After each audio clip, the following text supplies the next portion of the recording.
Eu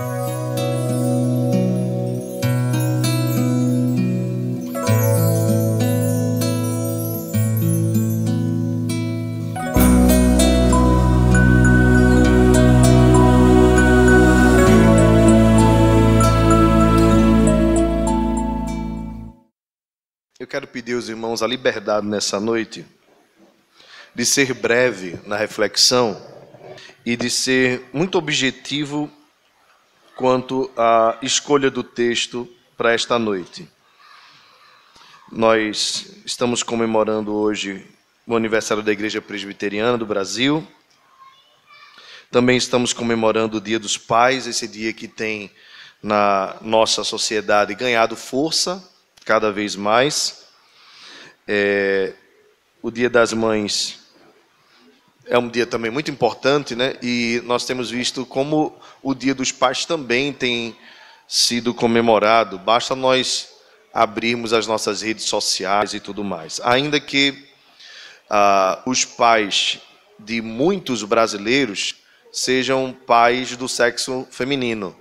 Os irmãos sabem o que eu estou dizendo. Boa parte da juventude brasileira foi criada pela mãe. Às vezes a mãe foi pai e mãe. Todos nós conhecemos casos como esses, né? E eu estava olhando hoje rapidamente a rede social para ver as fotos dos pais dos meus amigos, e tinha uma que colocou assim, tinha um rapaz que colocou assim, estava ele, a irmã e a mãe no meio, e ele disse assim: "Te amo, painho, pelo cuidado que você teve conosco." Ele estava brincando, mas ao mesmo tempo se referindo à mãe, que foi pai e mãe durante a vida toda. Às vezes por ocasiões de morte, porque os homens morrem mais do que as mulheres, mas na maioria das vezes pelo abandono. E assim nós temos uma sociedade marcada por filhos sem pais. E quem tem pai, e quem tem um bom pai, não sabe o valor que é ter um bom pai. Não imagina o valor que é ter um bom pai. Quem não tem sabe a falta que faz. Mas quem tem, às vezes não tem noção do quanto é importante ter um bom pai. E nós louvamos a Deus porque quanto mais próximos dele, melhores pais nós nos tornamos.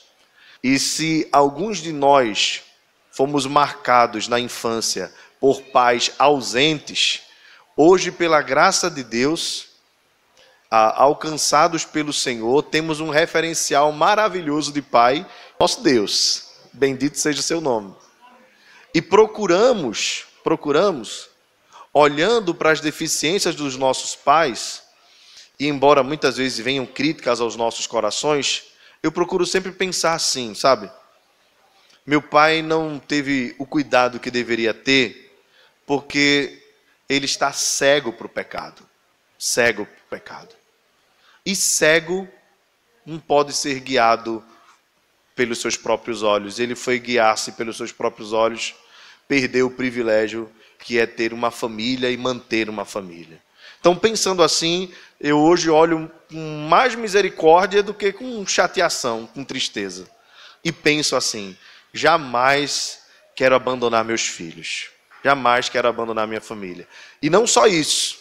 Não basta estar presente, não basta estar em casa. Nós temos que ser bons pais para a glória de Deus. Os melhores para a glória de Deus. E aqui nós temos uma referência tremenda, que nós não podemos jamais dizer assim: eu não sou um bom pai porque eu não sei como é. Não. Você tem a Escritura mostra você como é ser um bom pai. E você tem um Deus que a Escritura chama de Pai. Como é Deus conosco? Deus está sempre presente. Deus nos ama, não é? Talvez essa seja a maior característica da paternidade, mesmo da maternidade, o amor. Mas ao mesmo tempo, lembra que Hebreus diz assim, que o pai corrige o filho a quem ama. Então ser pai, segundo a Escritura, é amar, mas também é corrigir. Ser pai pode ser até usar a vara. Provérbios fala sobre isso. Uma palmadinha, quando necessário, não faz mal a ninguém. Mas ao mesmo tempo, lá em Provérbios, no comecinho, Salomão diz assim: beijai o filho, para que ele não se ire. Portanto, ser pai é viver essa a dubiedade, ou duplicidade, ou quem sabe até multiplicidade de sentimentos e de ações. A gente precisa amar, e porque ama, corrige, disciplina, castiga. Porque ama, beija, abraça, chora, se entristece. Ou às vezes porque é pai, não chora na frente, para não entristecer o filho. Como pais, nós temos decepções, mas ao mesmo tempo temos muitas alegrias. Então, a paternidade, bem como a maternidade, mais uma vez eu incluo as mães nesse sentido, é na verdade viver um desafio de grandes aventuras. Nós não sabemos o futuro dos nossos filhos. Nós vivemos a cada dia as próprias dificuldades, como Jesus nos ensinou. Talvez um dos maiores exercícios contra a ansiedade é ser pai e ser mãe. Porque você precisa viver um dia de cada vez. E aí, nesse dia, você pode programar, por exemplo, um banho de piscina e terminar na emergência do hospital. Às vezes acontece. Quem sabe programar uma viagem e de manhã a criança acordar com febre. Ou com alguma dificuldade que você nunca imaginou. Então, é uma aventura, assim, de cada dia, de viver o amor, a plenitude da vida. A Bíblia diz que a herança do Senhor são os filhos. E que os filhos são galardão do Senhor para as nossas vidas, presente de Deus. Às vezes na Escritura comparado com flechas, aljavas, porque nós criamos os nossos filhos e depois os enviamos para o mundo. E aqui são tantas aventuras, né? Eu estou pensando aqui, claro, como pai de uma filha de 3 anos e 3 meses, mas eu estou olhando aqui para o público e estou vendo irmãos que já são avós. Estou vendo aqui o presbítero Severino com o seu filho ao lado, né? E Gabriel ali fora com a irmã Gorete. Então são 3 gerações.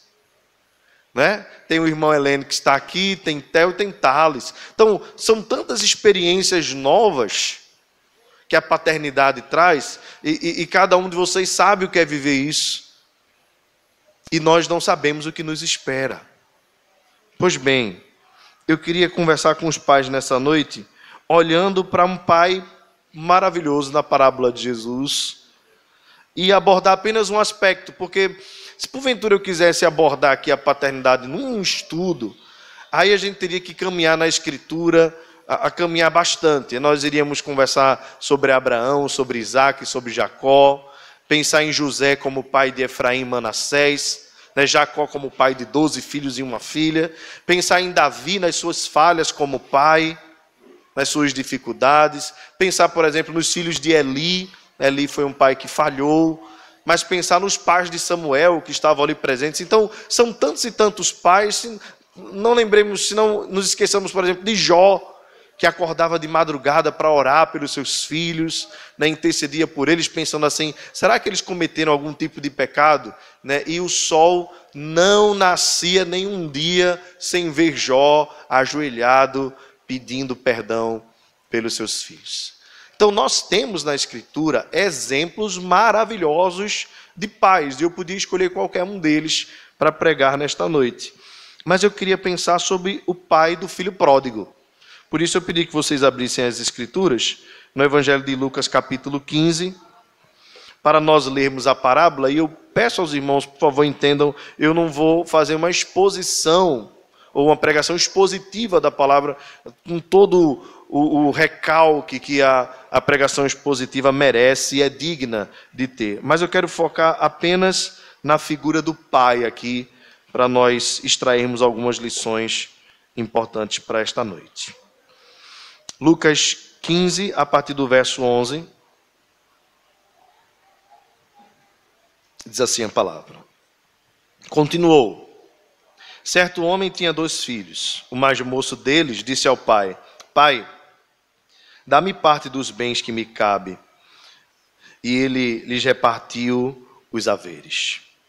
Passado não muitos dias, o filho mais moço, ajuntando tudo o que era seu, partiu para uma terra distante e lá dissipou todos os seus bens, vivendo dissolutamente. Depois de ter consumido tudo, sobreveio àquele país uma grande fome e ele começou a passar necessidade. Então, ele foi e se agregou a um dos cidadãos daquela terra, e este o mandou para os seus campos a guardar porcos. Ali desejava ele fartar-se das alfarrobas que os porcos comiam, mas ninguém lhes dava nada. Então, caindo em si, disse: quantos trabalhadores de meu pai têm pão com fartura, e eu aqui morro de fome? Levantar-me-ei e irei ter com meu pai, e lhe direi: pai, pequei contra o céu e diante de ti. Já não sou digno de ser chamado teu filho. Trata-me como um dos teus trabalhadores. Levantando-se, foi para seu pai. Vinha ainda longe, quando seu pai o avistou e, compadecido dele, correndo, o abraçou e beijou. E o filho lhe disse: pai, pequei contra o céu e diante de ti. Já não sou digno de ser chamado teu filho. O pai, porém, disse aos seus servos: trazei depressa a melhor roupa, vestiu, pondo-lhe um anel no dedo e sandália nos pés. Trazei-me também e matai o novilho cevado. Comamos e regozijemo-nos, porque este meu filho estava morto e reviveu, estava perdido e foi achado. E começaram a regozijar-se. Ora, o filho mais velho estivera no campo. E quando voltava, ao aproximar-se da casa, ouviu a música e as danças. Chamou um dos criados e perguntou-lhes que era aquilo. Ele lhe informou: veio teu irmão e teu pai mandou matar o novilho cevado, porque o recuperou com saúde. E ele se indignou e não queria entrar. Saindo, porém, o pai procurava conciliá-lo, mas ele respondeu a seu pai: há tantos anos que te sirvo sem jamais transgredir uma ordem tua, e nunca me deste um cabrito sequer para alegrar-me com os meus amigos. Vindo, porém, esse teu filho, que desperdiçou os teus bens com meretrizes, tu mandaste matar para ele o novilho cevado. Então lhe respondeu o pai: meu filho, tu sempre estás comigo, tudo o que é meu é teu. Entretanto, era preciso que nos regozijássemos e nos alegrássemos, porque esse teu irmão estava morto e reviveu, estava perdido e foi achado. Amém.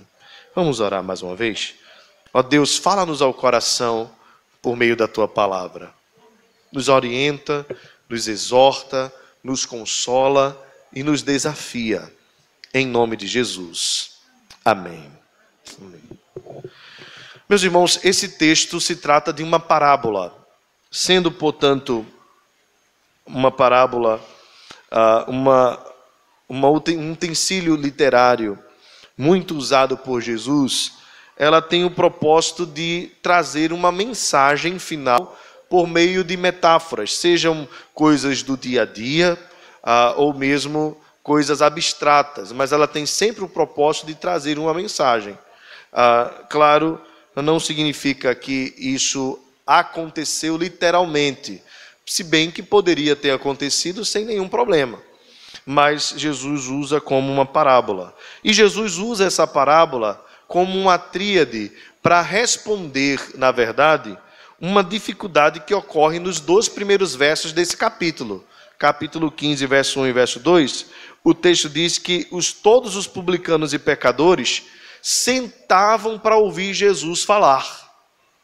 Os publicanos eram judeus que eram contratados pelos romanos para cobrar impostos dos judeus. É como se, por exemplo, uma nação dominasse o Brasil agora e, dentre nós, eles escolhessem alguns para cobrar imposto de nós mesmos. Então, imagina um irmão seu, da sua nação, cobrando altos impostos para mandar para uma outra nação. É claro que essa pessoa seria odiada. Então, os publicanos eram odiados, porque eles cobravam impostos do seu próprio povo. E muitos dos publicanos tinham a prática do roubo. Tanto é que o maioral dos publicanos, lá em Lucas capítulo 19, chamado Zaqueu, reconhecendo o seu erro, as suas dificuldades nesse sentido, decidiu, após a visita de Jesus, não apenas à sua casa, mas ao seu coração, restituir 4 vezes mais a quem ele havia defraudado. Isso era uma prova de arrependimento, mas também tinha a ver com um cumprimento obediente da lei. Isso é uma coisa interessante, só fazendo um parênteses aqui, para os irmãos pensarem comigo. A sociedade ocidental gosta muito de prender aqueles que roubam, não é verdade?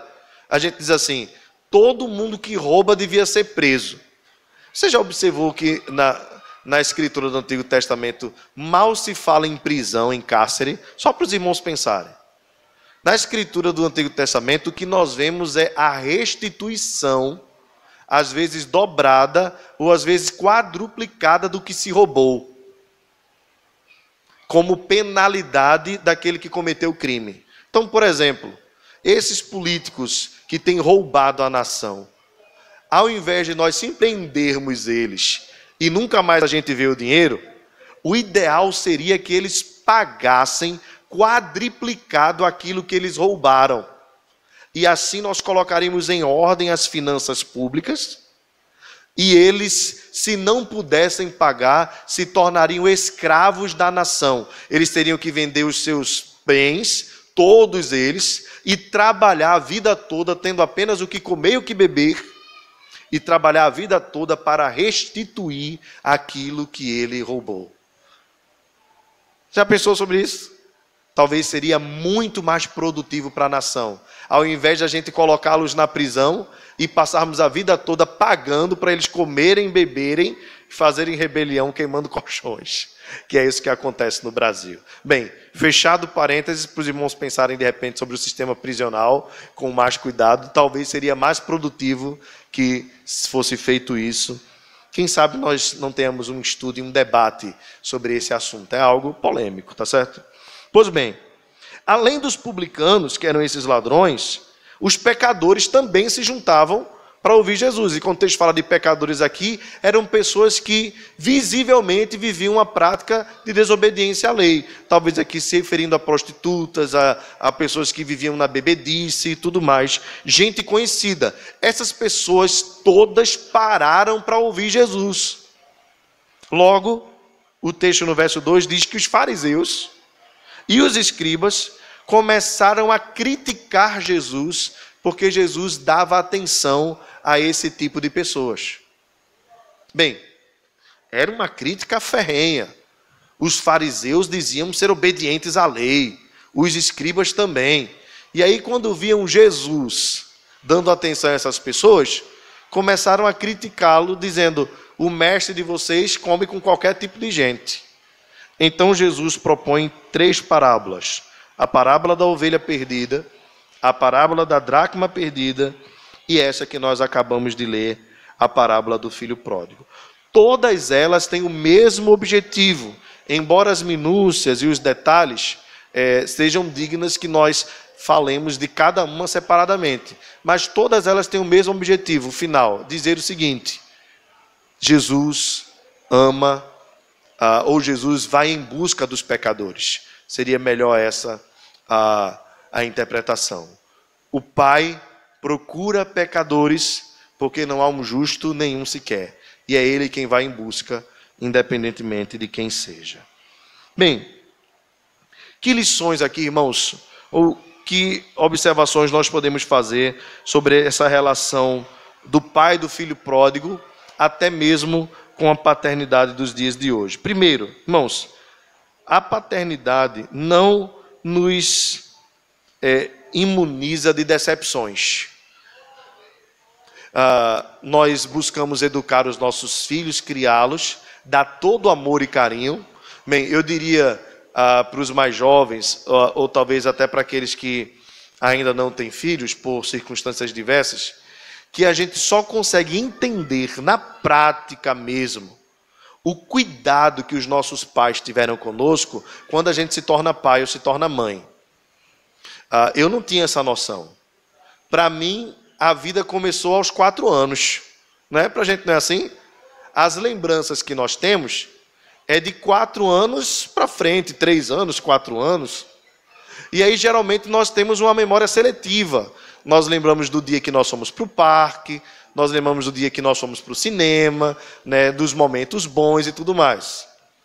Mas nós não lembramos quantas trocas de fraldas, quantas noites acordadas, quantas vezes os nossos pais nos levaram aos hospitais, às emergências, quantas noites eles velaram pela nossa vida, preocupados até se nós estávamos respirando ou não no berço, né? Quem é pai, quem é mãe, que nunca foi lá dar uma testadinha assim, botando a mão na frente assim para ver, será que esse menino está respirando direitinho, né?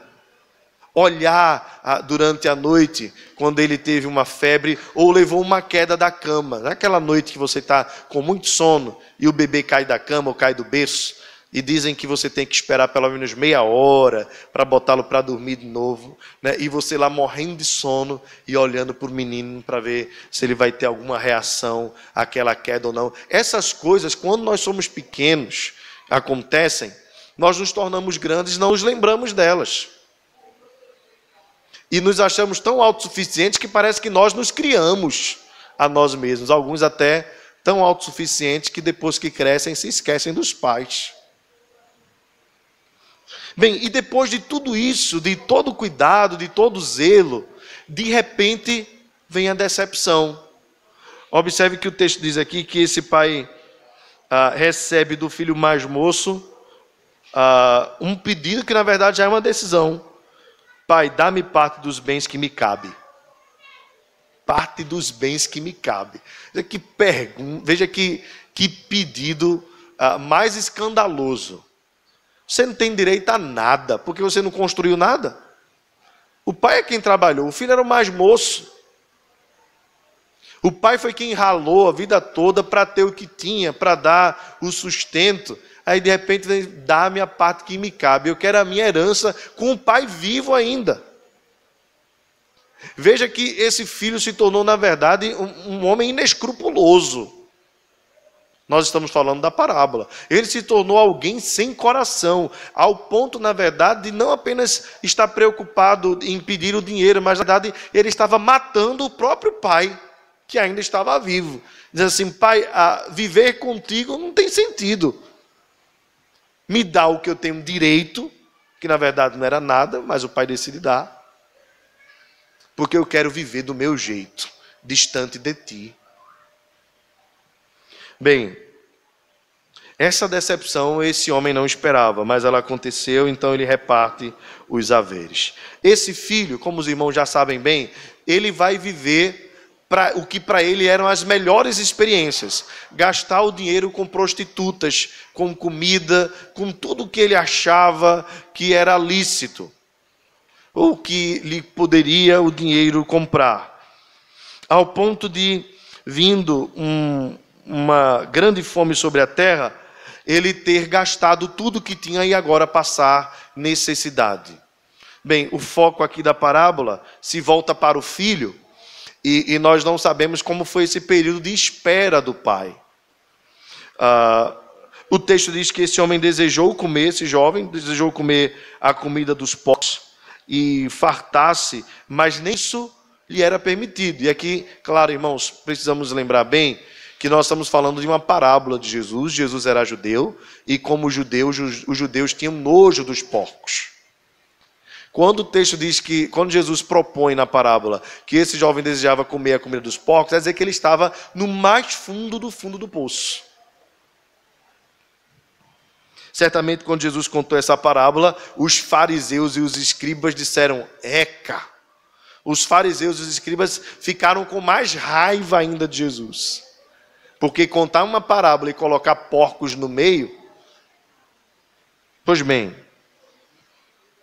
quando estava lá no fundo do mais fundo do poço, esse jovem lembrou, quantos trabalhadores meu pai tem? E esses homens têm fartura de pão e eu estou morrendo de fome. Eu vou voltar e vou pedir perdão ao meu pai e pedir para se tornar pelo menos um dos seus trabalhadores, porque esses têm pão para comer. Bem, voltando o foco para o pai, o texto diz, no verso 20, que vinha ele ainda. Nós não sabemos quanto tempo, a parábola não tem esse objetivo de mostrar, mas diante de tudo que ele viveu, certamente passou um tempo importante. O texto diz que vinha ele ainda longe quando seu pai o avistou. E essa é uma figura importantíssima no texto. Embora o texto nos oculte como o pai viveu no período da espera, nos mostra que houve uma espera e que essa espera era ansiosa, se nós podemos usar esse termo. Porque ele ainda viu o filho longe. Se o pai, porventura, estivesse distraído, ocupado com os seus afazeres e tudo mais, o filho chegaria e o pai teria uma surpresa. Mas o fato de Jesus dizer que o pai o avistou ainda longe, mostra, na verdade, que havia uma expectativa do retorno, da reconciliação, de ter novamente o seu filho consigo. Bem, pais, nós não estamos imunes a decepções, a tristezas. Nós criamos os nossos filhos e buscamos educá-los da melhor forma, dando a eles todo o amor, toda a atenção, mas nós não estamos imunes a decepções. E é muito importante que nós estejamos preparados para que nós não entremos em parafuso quando os nossos filhos tomarem posturas que nós jamais imaginamos. Porque, na verdade, o filho pródigo aqui, como qualquer outro filho, e como qualquer um de nós, tem dentro do coração o pecado. E o pecado, tomando proporção dentro do coração, ele é capaz de promover no homem coisas que jamais o próprio homem imaginava. Portanto, houveram muitos pais que se decepcionaram. O texto diz, por exemplo, que Eli, quando soube que os seus filhos haviam morrido por conta da ira do Senhor, ele pulou para trás, estando já acima do peso e velho, caiu e quebrou o pescoço. Uma morte triste para um pai que era sacerdote. Da mesma forma, Arão se entristeceu muito quando os seus filhos Nadab e Abiú ofereceram fogo estranho no templo do Senhor, no tabernáculo, e foram consumidos pelo fogo do Senhor, e Arão muito se entristeceu, porque os seus filhos se afastaram do caminho do Senhor, promovendo desgraças e mais desgraças. Davi também muito se decepcionou com seu filho Absalão, e também com seu filho Aminon. Aminon porque forçou sexualmente a sua própria irmã, e Absalão porque, fingindo perdoar Aminon, depois de algum tempo, armou uma arapuca e matou Aminon. Então Davi agora tinha uma filha estuprada, violentada, um filho estuprador, um filho assassinado e um filho assassino. Que decepção para o grande rei Davi, que falhou na educação, no cuidado com os seus filhos. Portanto, as decepções são naturais. Você imagina então a notícia chegando para Adão: olha, Adão, teu filho Caim invejou o teu filho Abel, levou-o ao campo, pegou uma espada e lhe tirou a vida. Você imagina o que aquilo não causou no coração de Adão. Portanto, nós não sabemos e esperamos que nós não tenhamos decepções, mas nós precisamos estar cientes de que, assim como muitas vezes nós decepcionamos os nossos pais, talvez com mentira, talvez com desobediência, quem sabe com coisas pequenas, ou talvez até com coisas grandes, os nossos filhos também podem nos decepcionar. Mas, em segundo lugar, eu queria lembrar os pais o seguinte, que há também na vida paterna, ou no exercício da paternidade, a reconciliação e a restauração de relacionamentos. Aqui o filho volta para o seu pai, e o seu pai o avistou de longe, e compadecido dele, verso 20, correndo, o abraçou e o beijou. E aqui eu queria pensar no seguinte, pais, assim como as decepções podem acontecer, as restaurações também podem acontecer. Esse jovem, no meio do temporal, da tempestade, lembrou do pai, do amor do pai, da casa do pai, e voltou-se para o pai. Voltando,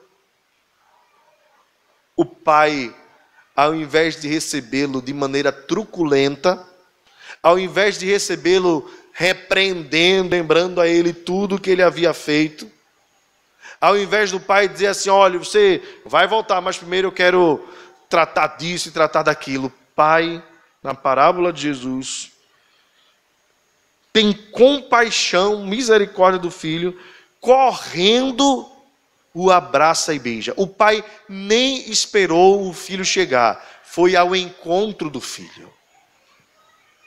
Aqui vai um recado para os pais da nossa igreja. Os filhos podem nos decepcionar, mas se eles se arrependerem, reconhecerem, não esqueça, abrace-os com carinho, com amor. Abrace-os com o amor de Deus. Talvez por conta de dificuldades de relacionamentos, os pais e os filhos criaram um abismo às vezes intransponível. Há pais que esquecem de beijar, de abraçar, de acalentar os seus filhos. Acham que, pelo simples fato deles já terem crescido, eles não são dignos mais ou não precisam mais receber carinho. E na verdade, irmãos, todos nós gostamos de ser amados e de recebermos essas expressões. É claro que aqui, irmãos, o texto da parábola é muito mais profundo e eu não poderia deixar de me aprofundar nesse sentido e dizer o seguinte para os irmãos. O pai da parábola, claro, é o próprio Deus. E o filho pródigo não é simplesmente alguém que estava na igreja e deixou. Na verdade, o filho pródigo somos todos nós. Todos nós, em Adão, abandonamos a Deus por qualquer outra coisa. Mas todo aquele que se arrepender, pela graça e pela misericórdia de Deus, Deus vai ao encontro e o redime, e o ama, e o acolhe, e o beija.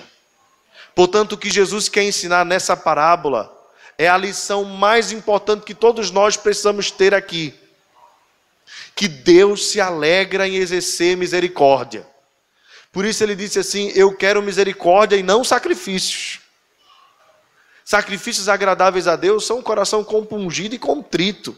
Esse Deus não despreza. Como esse jovem aqui estava arrependido, envergonhado do que havia feito, o pai nem espera ele chegar, vai ao seu encontro, corre, abraça e beija. Portanto, você está aqui nessa noite, lembre-se bem, ainda que você tenha falhado contra seus pais, contra a sociedade e, acima de tudo, contra Deus, há graça, misericórdia e perdão para a sua vida em Cristo Jesus. Ele é um pai que acolhe os seus filhos, como nós acabamos de cantar. Como um pai se compadece dos seus filhos, assim o Senhor se compadece dos que o ama e os livra e os guarda. Bendito seja o seu nome. O pai faz uma festa. A festa é com um animal cevado. Os irmãos sabem bem o que é isso, né? É pegar aquele boi gordinho, né? E um melhor animal, aquele que estava sendo preparado para o grande churrasco do final de ano, já estava prontinho lá, diz assim, eu não vou esperar o final de ano chegar não, a festa é agora, porque o meu filho estava perdido e foi achado. E o animal vai para o churrasco, e a alegria envolve todo o ambiente. O pai diz assim, pega a melhor roupa, a melhor, peguem a sandália e peguem um anel. O anel era símbolo de filiação. E a sandália, ou as sandálias só eram usadas por quem tinha boas condições, quem era de dentro da casa. O que o pai está dizendo desde já para o filho, é dizendo assim: filho, embora você esteja voltando e queira ser um dos meus servos, você não é apenas servo, você é mais, você é filho. Você está dentro de casa. Você volta e vai receber o mesmo carinho de sempre, porque eu sou compassivo e misericordioso. Bem, irmãos, a parábola, claro, conta a história do filho mais velho. Lembrem que esse aqui, que se corrompeu, era o filho caçula, mas havia um mais velho. Esse mais velho, quando está chegando do campo, porque estava trabalhando, quem sabe até para continuar contribuindo com a casa, com o pai. Ele era alguém muito correto. Quando ele chega aqui e vê a festa, ele fica mordido de ciúme. Talvez porque se achava muito justo. Não se alegrou. Ele olha para o irmão e diz assim: esse teu filho. Ele não diz assim: meu irmão voltou. Ele diz: esse teu filho. Na verdade, esse filho mais velho aqui da parábola são os fariseus. Os fariseus, ao invés de se alegrarem com os publicanos que estavam perto de Jesus, criticavam os publicanos e criticavam Jesus. Os saduceus, os escribas, aqui na parábola, ao invés de ficarem felizes ao verem meretrizes, pecadores se voltando para Jesus, eles na verdade ficam com inveja e acham que Jesus não deveria recebê-los. Mas Jesus diz assim: era preciso que nos regozijássemos e nos alegrássemos, porque esse teu irmão, verso 32, estava morto e reviveu, estava perdido e foi achado. Em outras palavras, Jesus está explicando para os fariseus e para os escribas o seguinte: se os publicanos e os pecadores estão ouvindo a minha palavra, vocês deveriam ficar felizes, porque eles estão sendo transformados. Mas vocês se acham tão bons, tão justos, que na verdade vocês estão achando que são merecedores de mim. Vocês acham que pelas boas obras e pelo comportamento de vocês podem ser salvos. É esse o problema de vocês, escribas e fariseus. Vocês não entenderam que a salvação é pela graça. Vocês não entenderam que a salvação é para todo que crê e que se arrepende verdadeiramente e que se volta. E na verdade esses que se voltam porque o próprio Pai foi ao encontro deles. Então, escribas e fariseus, quando vocês criticam o fato de eu estar evangelizando, pregando para publicanos e fariseus, na verdade vocês estão se voltando contra o próprio Deus, que veio em busca do pecador. Até porque Jesus mesmo disse em uma da Escritura, no livro de Lucas, que o Filho do Homem, falando dele mesmo, não veio para os sãos, mas veio para os doentes. E essa palavra de Jesus, na verdade, é uma grande ironia, porque não existe ninguém são. Diante de Deus, todos nós somos pecadores. Mas os fariseus se achavam tão bons que não se incluíam no grupo dos pecadores. Então o que Jesus está dizendo é: se vocês se acham tão bons que não precisam da graça, então na verdade vocês não precisam de mim, vocês não precisam da minha morte vicária, vocês não precisam da cruz. Vocês acham que pelo bom comportamento de vocês podem se chegar a Deus. Mas na verdade eu vim para buscar o que se acha perdido. Eu vim para os doentes. Pois bem, esse é o sentido original do texto. E encerrando essa palavra, eu queria mais uma vez dizer para os pais: pais, as decepções são naturais, mas as glórias do retorno devem ser celebradas. Talvez você tenha um relacionamento quebrado com o seu pai e precise restaurar esse relacionamento. O tempo é curto, irmãos. Nós não sabemos quanto tempo nós teremos com os nossos pais ainda. Celebre o retorno, a reconciliação, você que é filho. Mas um recado para os pais também. Pais, não sejam tão duros ao ponto de, pelas falhas que os seus filhos cometeram, vocês deixarem de abraçá-los e de beijá-los. E de celebrar com eles o que é mais importante, que é a comunhão. Quem sabe você, talvez como pai, esteja triste pelas decepções que o seu filho lhe causou. E talvez nessa noite esse texto está dizendo para você assim: transforme a sua tristeza em compaixão. Transforme a sua tristeza em misericórdia. Perdoe o seu filho. Se reconcilie com ele. E quem sabe um recado aqui para os filhos. Talvez filhos que, como muitos de nós aqui, tiveram decepções com seus pais. Agora eu queria transferir a aplicação para os filhos, dizendo assim: tenham misericórdia dos seus pais. Talvez pela cegueira do pecado, eles decepcionaram vocês. E quem sabe uma ligação hoje à noite, dizendo assim: pai, eu te amo, feliz dia dos pais, você é importante para mim. Talvez possa ser o início da restauração de um bom relacionamento. No dia do enterro dele, ele não vai estar lá para ouvir essas coisas. Mas quem sabe o tempo seja hoje de reconciliação entre pais e filhos. Aprofunde o relacionamento. Lembre-se que, filho, mesmo depois que você se casa e que você toma a conta da sua própria família, você não deixa de ser filho. E o mandamento do Senhor, honra teu pai e a tua mãe, não cessa quando você se casa. Não cessa quando você se casa. O mandamento permanece. Muitos filhos precisam cuidar mais dos seus pais. Chega a idade em que eles é quem precisam de nós. Da nossa atenção, do nosso cuidado, do nosso zelo. Jamais a gente pode pagar o que os nossos pais fizeram por nós. Mas nós podemos retribuir com amor e com zelo. Aqui um recado para os mais jovens. Estudem. Trabalhem. Dediquem-se.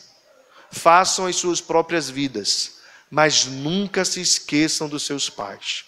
De honrá-los. Inclusive com os bens. Inclusive com os bens. Mas meu pai me deu tão pouco. Talvez era o que ele tinha para dar. Talvez era o que ele podia dar. Mas regenerados e alcançados pela graça, nós hoje podemos dar muito mais para os nossos pais. Finanças, mas mais do que isso, amor, carinho, atenção, dedicação, respeito, honra e as orações. Que Deus abençoe os pais e os filhos. Que Deus nos abençoe para a glória do seu nome, em nome de Jesus. Amém. Vamos ficar todos de pé? Vamos orar, irmãos. Cadê os pais aqui? Levantem as mãos, pais. Amém. Só pais bonitos nessa igreja. Só gente bonita. Que bom. Eu queria fazer uma oração por vocês primeiro. E aí eu vou fazer o seguinte, eu vou pedir para uma mãe vir aqui. Uma mãe vir aqui fazer uma oração pelos pais. Pode ser a irmã Eliane? Pode ser, irmã Eliane? Fazer uma oração pelos pais aqui. E depois nós vamos orar por toda a igreja. Oremos. Senhor, nosso Deus, nosso Pai. Pai, neste momento eu quero te apresentar os pais dessa igreja, Senhor, e também todos os pais do mundo, Senhor amado. Pai, eu creio, Senhor, que assim como tu escolhesse para ser teu filho, eles também escolheram os filhos deles para ser pais, Senhor. Pai, que nós possamos, Senhor, nesta noite, te agradecer, Senhor, tendo certeza de que tu és o maior Pai, e o Pai fiel, Senhor, que não despreza, Senhor. O nosso Pai biológico pode nos deixar, tu estás sempre conosco, Senhor, como nosso Pai. Meu Deus, meu Pai, que você fortaleça os pais, fortaleça também os filhos, Senhor, para reconhecimento que tem um Pai. Meu Jesus Cristo, nós queremos te agradecer pelo motivo de ter pai, de sermos formados por um pai biológico e ter você como nosso Pai maior, Senhor. Que neste momento, Senhor amado, nós possamos ser gratos a Ti, Senhor, reconhecendo como Pai. Muito obrigada, Deus, por este momento.